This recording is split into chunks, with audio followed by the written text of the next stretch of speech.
Feesbuukiin riyooshaa fi kan yeroo baay'ee sagalee uummata keenyaa ta'uuf rakkataa gargaaraa achirratti waa isin barsiisaa ture. Har'aa kommentii wayii irratti arrabaallee miti isa dhumaa warningii inni dhumaanatti kennamee jira akeekkachiisa yeroo hedduu irra deddeebi'anii akeekkachiisatti kennaa jiran. Egaa kabajamtoota hawaasa keenyaa namni sagalee kiyya dhageessan kun Feesbuukiin kiyya kuma 200 qabu irraa gubatee yookaan yeroo inni itti deebi'u namaan galu.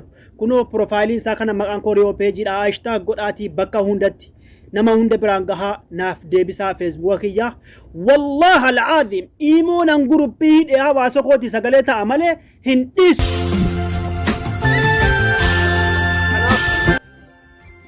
Hawaasni keenya riyooshaa fi peej kan jedhu kuno profailiin isaa hashtag godhaatii nama hunda biraan illee gahaa warroonni followeera hedduu qabdanu akka nama hunda biraan naaf geessanu Feesbuukiin akkanaaf deebi'u. Iimoonan guruppii hidhee hawaasa kiyyaa sagalee ta'a malee of duuban deebi'u hanga mormi kiyya narraa citutti wallahi al'aazim. Sababa garaa garaatiin warningi natti kennaa turanii har'a garuu koomentii arrabaa miti koomentii haftaamuu lammaa tokko barreesseefiin ture.